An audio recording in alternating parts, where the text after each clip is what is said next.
Hi friends, இன்றைக்கி நம்ம Yamaha Ray ZR BS6 Phase 1ஓட கம்ப்ளீட் ரிவ்யூவை தான் பார்க்க போகிறோம். இது வந்து பார்த்திங்கன்னா ஆல்ரெடி ஒரு 20,000 கிளாக்கான ஸ்கூட்டர் தான். ஸோ இந்த ஸ்கூட்டர் இப்போ எப்படி இருக்குது அப்படின்றத தான் நம்ம பார்க்க போகிறோம். இதில் வந்து ரொம்பவே நல்ல விஷயங்களும் கொடுத்துருக்காங்க. ஸோ இன்ஃபேக்ட் வந்து மொதல் ஹைப்ரிட் சிஸ்டமை கொண்டு வந்த ஸ்கூட்டர் இது தான். ஸோ இதில் வந்து சைலன்ட் ஸ்டார்டரில் ஏதாச்சும் இஷ்யூஸ் இருக்கா, இப்போ மைலேஜ் என்ன கொடுத்துட்ருக்கு, அதே மாதிரி வந்து இதோட CVT எப்படி இருக்குது, இதில் வந்து அட்வான்ஸான CVT கொடுத்துருக்காங்க. ஸோ இந்த CVT வந்து இப்போ எப்படி இருக்குது அப்படின்றத பார்த்துருவோம். ஸோ அதே மாதிரி வந்து சேனலுக்கு புதுசுனா என்னோட நேம் பிரவீன், நீங்கள் பார்த்துட்டு இருக்கிறது ஹார்ட் த்ராட்டல்ஸ் யூடியூப் சேனல். இது வரைக்கும் சேனல் சப்ஸ்கிரைப் பண்ணலைன்னா சப்ஸ்கிரைப் பண்ணி வச்சுக்கோங்க. இதே மாதிரி ஆட்டோமொபைல் கண்டென்ட் வந்து நம்ம ஃபியூச்சரில் அப்லோட் பண்ணிகிட்டே இருப்போம். ஸோ குயிக்காக வீடியோக்குள்ளே போவோம்.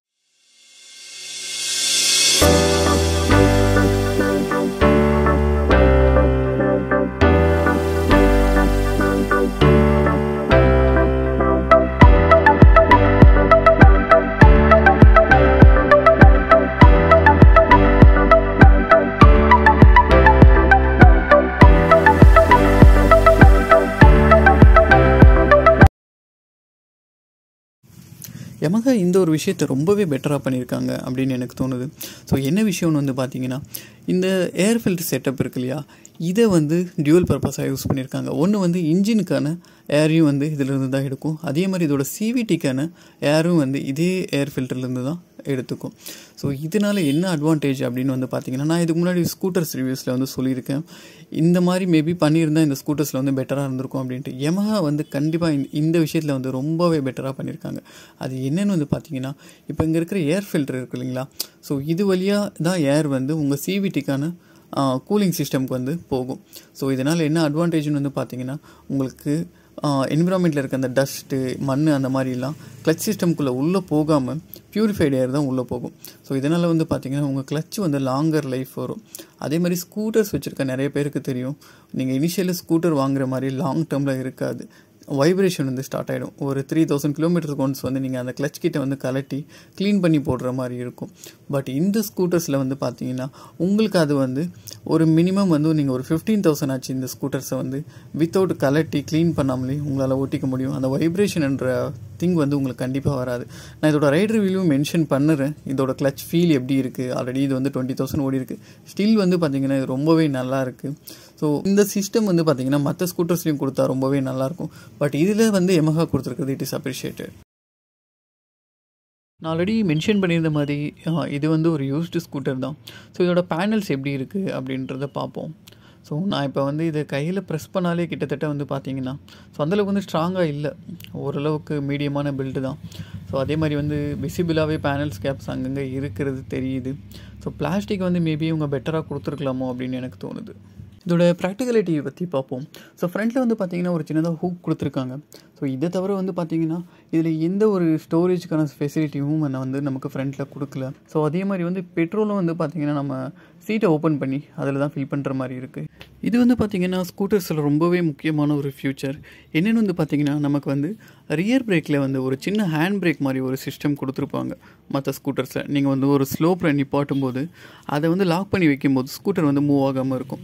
இதில் வந்து அந்த விஷயம் வந்து மிஸ் ஆகுது. நீங்கள் இந்த Ray ZR ஸ்கூட்டர் வச்சுருக்கீங்க அப்படின்னா கண்டிப்பாக நீங்கள் ஸ்லோப்பில் நிப்பாட்டும் போது இந்த இஷ்யூ வந்து நீங்கள் ஃபேஸ் பண்ணியிருப்பீங்க. இதில் நிப்பாட்டுறதுக்கான எந்த ஒரு ஆப்ஷனுமே இருக்காது. ஸோ அந்த திங் வந்து கண்டிப்பாக வந்து Yamaha கொடுத்துருக்கணும். பட் இதில் வந்து அது மிஸ் ஆகுது. இதோட ரியரில் வந்து பார்த்திங்கன்னா டயர் ஹக்கர் வந்து மிஸ் ஆகுது. ஸோ இதனால் வந்து பார்த்திங்கன்னா நீங்கள் ஒரு ரெய்னி சீசனில் வந்து ரொம்பவே டிஃபிகல்ட்டாக இருக்கும். உங்களோட இன்ஜின் வரைக்குமே பார்த்திங்கன்னா அந்த சேரெல்லாம் வந்து போயிட்டு அக்யூமுலேட் ஆகிடும். ஸோ அதை வந்து மேபி இவங்க மிஸ் பண்ணியிருக்கிறாங்களோ அப்படின்னு எனக்கு தோணுது. அதே மாதிரி வந்து பார்த்திங்கன்னா இப்போ இருக்கிற ஸ்கூட்டர்ஸ்லையுமே வந்து இவங்க அதை அப்டேட் பண்ணலை. ஸோ இதை வந்து நான் ஒரு மிகப்பெரிய காணாக பார்க்குறேன். ரெய்னி சீசனில் வந்து ரொம்பவே டிஃபிகல்ட்ஸாக இருக்குது. இதோட ரைட் ரிவ்யூ பற்றி பார்த்துருவோம். ஸோ நான் ஆல்ரெடி இதில் மென்ஷன் பண்ணியிருந்த மாதிரி இதில் வந்து ஒரு சைலண்ட் ஸ்டார்டர் தான். இப்போ நான் ஸ்டார்ட் பண்ணுறேன். ஸோ எந்த ஒரு சவுண்டுமே இல்லாமல் வந்து இன்ஜின் ஸ்டார்ட் ஆகிடுச்சு. ஸோ முதல்ல வந்து சீட்டிங் கம்ஃபர்ட் எப்படி இருக்குன்னு பார்ப்போம். சீட்டிங் கம்ஃபர்ட் வந்து ரொம்பவே நல்லாயிருக்கு. ஓரளவுக்கு குஷனியாக தான் இருக்குது, அந்தளவுக்கு எதுவும் இஷ்யூஸ் இல்லை.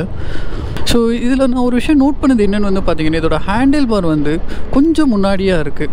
ஸோ மற்ற ஸ்கூட்டர்ஸில் வந்து கொஞ்சம் நமக்கு வந்து ரியர் செட்டாக இருக்கும், இதில் வந்து கொஞ்சம் ஃபார்வேர்ட் செட்டாக இருக்குது. ஸோ அதை வந்து நான் கிளியராக நோட் பண்ணுறேன். ஸோ நெக்ஸ்ட் இதோட பிரேக்கிங் அண்ட் சஸ்பென்ஷன் பற்றி பார்ப்போம். ஸோ ஃப்ரண்ட் வந்து நிசின் காலிப்பர் தான், பட் ஸ்டில் வந்து அந்த இனிஷியல் பைட்டிங் வந்து மிஸ் ஆகுது. பட் ரியர் வந்து ஓரளவுக்கு ஓகேவாக இருக்குது. பட் ஃப்ரண்ட் வந்து அந்தளவுக்கு இல்லை. அதே மாதிரி அந்த பிரேக்கோட ஃபீல் வந்து எப்படி இருக்குன்னு பார்த்தீங்கன்னா கொஞ்சம் ஹார்டாக தான் இருக்குது. ஸோ ஆல்ரெடி நான் மென்ஷன் பண்ணியிருந்தேன் இல்லைங்களா, இது ஒரு யூஸ்டு ஸ்கூட்டர். ஸோ இப்போ இதோட ஸ்டேட்டஸ் என்ன இருக்குன்றது தான் நான் அப்டேட் பண்ணிகிட்ருக்கேன். கொஞ்சம் வந்து பார்த்திங்கன்னா பிரேக்ஸ் வந்து ஹார்டாக தான் இருக்குது. அது ஃப்ரண்ட் ஆகட்டும் ரியர் ஆகட்டும் ரெண்டுமே வந்து அந்த ஹார்ட்னஸ் வந்து இருக்குது. பட் நீங்கள் வந்து ரியர் பிரேக்குமே வந்து பார்த்திங்கன்னா சடனாக ஒரு பிரேக்கு இது பண்ணுறீங்க அப்ளை பண்ணுறீங்கன்ற பட்சத்தில் அந்தளவுக்கு வந்து ஷார்ப்பாக நிற்கலை. ஓகே, இதோட சஸ்பென்ஷன் வந்து பார்த்திங்கன்னா கண்டிப்பாகவே கொஞ்சம் ஹார்டர் சைடு தான், சாஃப்டர் கிடையாது. ஸோ ரைடிங்க்கு வந்து ஓகேவாக இருக்குது. பட் கொஞ்சம் சாஃப்டாக பண்ணியிருந்தால் பெட்டராக இருந்திருக்குமோன்னு எனக்கு தோணுது. ஸ்கூட்டர் வந்து பார்த்திங்கன்னா சிட்டியில் கண்டிப்பாக அஜைல் அண்ட் நிம்பிளாகவே இருக்குது. என்ன ரீசன் வந்து பார்த்திங்கன்னா இது வந்து 99 கிலோகிராம் வெயிட் தான். இன்ஃபேக்ட் வந்து இது ஸ்கூட்டர் செக்மெண்ட்லேயே வந்து ரொம்ப வெயிட்லெஸ்ஸான ஒரு ஸ்கூட்டரும் கூட. அதே மாதிரி நமக்கு ஃபுட்போர்ட்லேயே வந்து பார்த்திங்கன்னா அடிக்குவேட்டான ஸ்பேஸ் இருக்குது. ஸோ உங்களால் வந்து கண்டிப்பாக உங்களோட என்னோடய எக்ஸாம்பிள் வந்து என்னோடய ஃபுட் வந்து பார்த்திங்கன்னா ஒரு 10 inches ஸ்டில் வந்து எனக்கு நல்லாவே அடிக்குவேட்டான ஸ்பேஸ் இருக்குது. ஓகே, இதோட சைட் மிரர்ஸ் பற்றி பார்த்துருவோம். இது எப்படி ப்ராக்டிக்கலாக இருக்கா அப்படின்றது. ஸோ சைட் மிரர்ஸ் வந்து பார்த்திங்கன்னா அந்தளவுக்கு ப்ராக்டிக்கலாக இல்லை டியூ டு இட்ஸ் டிசைன். இந்த ஒரு டிசைன் வந்து பார்த்திங்கன்னா கொஞ்சம் ஷார்ப்பாக இருக்குது. ஷோல்டரே வந்து பார்த்திங்கன்னா பாதி மறைச்சிடுது. ஸோ அதனால் வந்து சைட் மிரரோட விசிபிலிட்டி வந்து 50-50 தான், அந்தளவுக்கு வந்து கிளியராக இல்லை. இதோட இன்ஜின் பற்றி பேசுவோம். இன்ஜின் வந்து பார்த்திங்கன்னா கம்ப்ளீட்டாகவே ரிஃபைன்டாக தான் இருக்குது, அந்தளவுக்கு எந்த இஷ்யூஸும் இல்லை. கம்ப்ளீட்டாகவே வந்து ஒரு வைப்ரேஷன் ஃப்ரீ இன்ஜின் தான். அதே மாதிரி நான் இதில் சிவிடி சொல்லியிருந்தேன் இல்லைங்களா, இது வந்து ஒரு அட்வான்ஸ்டு சிவிடி செட்டப் அப்படின்ட்டு. இந்த வெஹிக்கிள் வந்து பாருங்கள் ஆல்மோஸ்ட் வந்து 21,809 வந்து கிளாக் ஆகிருக்கு. ஏதாச்சும் வைப்ரேஷன் இருக்கா சிவிடி சைடில் அப்படின்னு கேட்டிங்கன்னா சுத்தமாகவே வந்து வைப்ரேஷன் இல்லை. ஸோ இதுதான் அந்த செட்டப்புக்கான ஒரு அட்வான்டேஜ். அதில் வந்து அந்த க்ளோஸ்டு வந்து செட்டப் கொடுத்துருக்காங்க, டெடிக்கேட்டடான ஒரு ஹேர் ஃபில்டர் வந்து கொடுத்துருக்காங்க. ஸோ இதனால் வந்து என்னென்னு பார்த்தீங்கன்னா அந்த ரைடில் வந்து கிளியராகவே தெரியுது எந்த வைப்ரேஷனுமே இல்லை. இது இன்ஜின் சைடில் ஆகட்டும் எதர் வந்து நமக்கு சிவிடி சைடில் ஆகட்டும் சுத்தமாகவே வைப்ரேஷன் இல்லை. இதோட low end, mid end, top end இது மூணும் எப்படி இருக்குது அப்படின்றத பார்த்துருவோம்.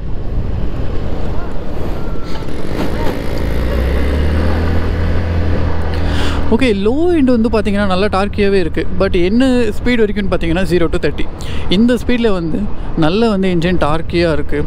உங்களுக்கு வந்து அந்த ஃபீல், அந்த புஷ் பண்ணுறதுக்கான ஃபீல் வந்து நல்லா தெரியுது. இதுவே வந்து ஒரு 40 to 60 இதுதான் வந்து மிட் ரேஞ்ச் இல்லைங்களா. மிட் ரேஞ்ச் வந்து ஓகே ஓரளவுக்கு அடிக்குவேட்டாக தான் இருக்குது. உங்களால் ஒரு ஓவர்டேக் இதெல்லாம் வந்து ஈஸியாக பண்ணிக்க முடியும். அதே வந்து டாப் எண்டுன்னு வந்து பார்த்திங்கன்னா கம்ப்ளீட்டாக ஃப்ளாட். உங்களால் 60க்கு மேலே வந்து கண்டிப்பாக இந்த ஸ்கூட்டரை வந்து ஸ்ட்ரெச் பண்ணி தான் ஓட்டுற மாதிரி இருக்கும். அந்தளவுக்கு வந்து டார்க்கியாக இல்லை. அந்த இடத்துல வந்து நமக்கு அந்த பவர் பேண்ட்விட்த் வந்து கட் ஆஃப் ஆகிறது கிளியராக தெரியுது. இதோட ஐடியலான க்ரூசிங் ஸ்பீடு என்னென்னு பார்ப்போம். இப்போ நீங்கள் ஒரு லாங் ரைடு எடுக்கிறீங்க, இல்லை ஒரு ஆஃபீஸ்க்கு வந்து ஒரு 30 கிலோமீட்டர் நீங்கள் ட்ராவல் பண்ண வேண்டியிருக்கு அப்படின்னா ஐடியலாக நீங்கள் இந்த ஸ்பீடில் வந்து இந்த ஸ்கூட்டரை வந்து ஸ்ட்ரெஸ் இல்லாமல் இன்ஜின் வந்து ஸ்ட்ரெஸ் ஆகாமல் மெயின்டைன் பண்ண முடியும் அப்படின்னா அது என்ன ஸ்பீடு வந்து அப்படின்றது வந்து பார்த்துருவோம்.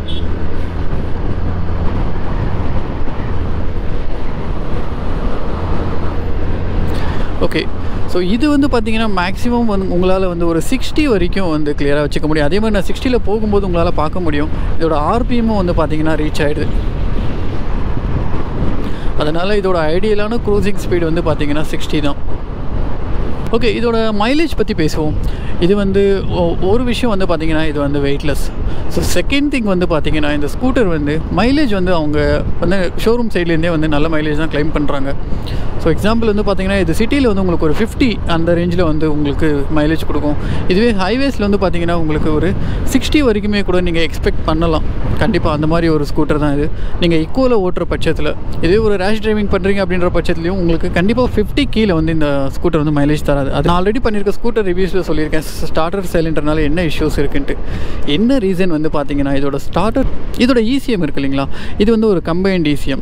இது வந்து ECM ப்ளஸ் வந்து அதோட சார்ஜிங் யூனிட் ரெண்டுமே சேர்ந்து தான் இதோட ECM. ஸோ இதில் வந்து ஏதாச்சும் ஒன்று வந்து உங்களுக்கு ஃப்யூச்சரில் வந்து ப்ராப்ளம் ஆகுது அப்படின்னாலும் நீங்கள் கண்டிப்பாக என்டையர் செட்டையே மாற்றி ஆகணும். இதை வந்து நான் மிகப்பெரிய காரணம் பார்க்குறேன். என்ன ரீசன்னா இதோட ECMோட காஸ்ட் இருக்கிறதுலே ரொம்ப ஹையஸ்ட் ப்ரைஸ் 10,000க்கு மேலே வருது. ஸோ பொதுவாகவே வந்து ஒரு RR யூனிட்டோட லைஃப் வந்து பார்த்திங்கன்னா மேக்ஸிமம் ஒரு 5 years தான் வரும். ஸோ அந்த RR யூனிட்டை நீங்கள் செப்பரேட்டாக மாற்றுறதா இருந்துச்சுன்னா உங்களுக்கு மேக்ஸிமம் ஒரு 1000 to 1500 உங்களால் சேஞ்ச் பண்ணிட முடியும். பட் இப்போ வந்து பார்த்திங்கன்னா உங்களுக்கு கண்டிப்பாக உங்களுக்கு ஆர்ஆர் யூனிட் ஃபெயிலியர் ஆனாலும் சரி, இல்லை வந்து இசிஎம் ரிலேட்டட் ப்ராப்ளம்ஸ் வருதுனாலும் சரி, நீங்கள் கண்டிப்பாக என்டையராக தான் மாற்றி ஆகணும். இந்த என்டையர் காஸ்ட் வந்து பார்த்திங்கன்னா உங்களுக்கு கண்டிப்பாக வந்து 10,000 மேலே வந்துடும். ஸோ இதனால் வந்து இது ஒரு ஹை மெயின்டெனன்ஸ் ஸ்கூட்டராக நான் பார்க்குறேன்.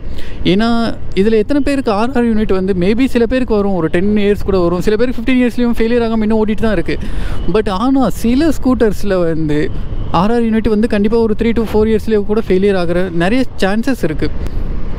ஸோ அதே மாதிரி வந்து இந்த மீட்டர் கன்சோல் வந்து பார்த்திங்கன்னா இதில் வந்து பார்த்திங்கன்னா ஆர்பிஎம் மீட்டர் கொடுத்துருக்காங்க. இதை தவிர வேறு ஏதாச்சும் நல்ல ஒரு ஃபியூச்சர்ஸ் வந்து ஆட் பண்ணியிருக்கலாம். எக்ஸாம்பிள் வந்து இதோட காம்படிட்டர்ஸில் வந்து பார்த்திங்கன்னா உங்களுக்கு பேட்டரி பர்சன்டேஜ் ஆட் பண்ணியிருக்காங்க. அந்த மாதிரி ஹீட் டெம்பரேச்சர் சென்சார் வந்து ஆட் பண்ணியிருக்காங்க. நம்மளுக்கு வந்து விசிபிளாக பார்க்க முடியும் என்ன ஹீட்டில் இருக்குது இன்ஜின் அப்படின்றது. ஸோ மேபி அந்த விஷயங்களெல்லாம் மிஸ் ஆகுதோ அப்படின்றது வந்து எனக்கு ஒரு ஃபீல் ஆகுது.